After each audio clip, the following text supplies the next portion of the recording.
Walaikum salam. Walaikum salam. How are you, my dear students? You are fine.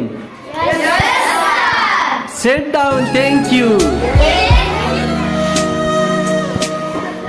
دا خلک څه شو؟ دا خو نشته. دا چیرته تللی دي؟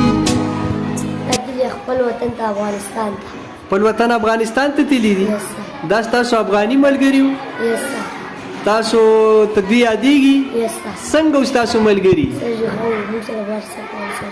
ډېر ښه وو. Yes. تاسو په خپلو ملګرو پسې ښه یې؟